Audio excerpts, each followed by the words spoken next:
प्रसन्न देशमुख.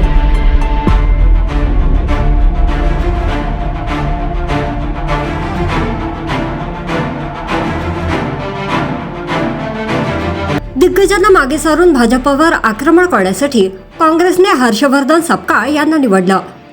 पश्चिम महाराष्ट्रातील काँग्रेसचे दिग्गज नेते सतेज पाटील आणि मराठवाड्यातील बडे नेते अमित देशमुख यांच्यासारख्या नेत्यांना बाजूला सारून काँग्रेसने अतिशय स्वच्छ प्रतिमेच्या हर्षवर्धन सपकाळ यांच्याकडे महाराष्ट्र काँग्रेसचे नेतृत्व दिले आहे.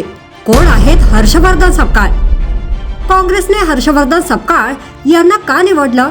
चला तर पाहूयात. म्हणून हर्षवर्धन सपकाळ यांची प्रदेशाध्यक्ष नियुक्ती. काँग्रेसने पक्ष नेतृत्वाने साखर सम्राट आणि शिक्षण सम्राटांना ठरवून प्रदेशाध्यक्ष पदासाठी नकार कळविला. कारण भाजप सरकार सहकार चळवळीतील नेतृत्वावर ईडी, सीबीआय किंवा IT द्वारे दबाव टाकून त्यांना अडचणीत आणू शकते. पर्यायाने पक्षाला त्याचा फटका बसतो. ही शक्यता गृहीत धरूनच काँग्रेसने पहिल्यांदाच हर्षवर्धन सपकाळ यांच्यासारखी कोरी पाटी असलेले प्रदेशाध्यक्ष नियुक्त केले. विदर्भाकडे काँग्रेसचे अधिक लक्ष हर्षवर्धन सपकाळ हे विदर्भातून येतात. मुख्यमंत्री फडणवीस हे देखील विदर्भातूनच येत असल्याने त्यांच्या विरोधात भिडण्यासाठी विदर्भातील नेत्याचा पुढे करून काँग्रेसने डाव खेळला आहे. शिवाय विदर्भाची भूमिका काँग्रेसला अनुकूल मानली जाते. विदर्भात जर पुढची 5 वर्षे चांगली मशागत केली तर पक्षाला मोठा फायदा होऊ शकतो. किंबहुना तिकडून जास्तीचे आमदार विधानसभेत दिसू शकतात. हे डोळ्यासमोर ठेवून काँग्रेस पक्षाने सपकाळ यांच्याकडे संघटनेचे नेतृत्व दिले आहे. भाजपला डोळ्यासमोर ठेवून नव्या प्रदेशाध्यक्षाची निवड सहकार चळवळ किंवा राज्याच्या राजकारणातील मुरलेल्या नेत्याचे कुठे ना कुठे दगडाखाली हात गुंतलेले असतात.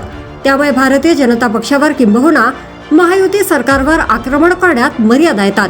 हेच लक्षात घेऊन स्वच्छ प्रतिमेच्या व्यक्तीकडे निवृत्त दिल्यास सरकारच्या चुकीच्या निर्णयावर अगदी आक्रमकपणे प्रहार करण्यात कोणतीही अडचण येणार नाही. यासाठी सपकाळ यांची निवड पक्षाने केल्याचे सांगण्यात येत आहे. कोण आहेत हर्षवर्धन सपकाळ?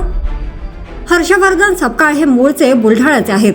काँग्रेसचे संघटनात्मक काम करणारे नेते, सर्वात तरुण जिल्हा या जिल्हा परिषदेचे अध्यक्ष म्हणून त्यांची राज्यात ओळख. बुलढाणा जिल्ह्यातील आदिवासी गावांचे सक्षमीकरण करण्यासाठी गेल्या 25 वर्षांपासून काम. महाविद्यालयीन जीवनापासून काँग्रेस पक्षात काम करतात. विविध राज्यात स्क्रीनिंग कमिटीमध्ये त्यांनी काम केले आहे. सध्या राजीव गांधी पंचायत राज संघटनांचे राष्ट्रीय अध्यक्ष म्हणून कार्यरत आहेत. जर तुम्ही अजूनही YouTube चॅनलला सबस्क्राईब केले नसेल तर ते लगेच सबस्क्राईब करा.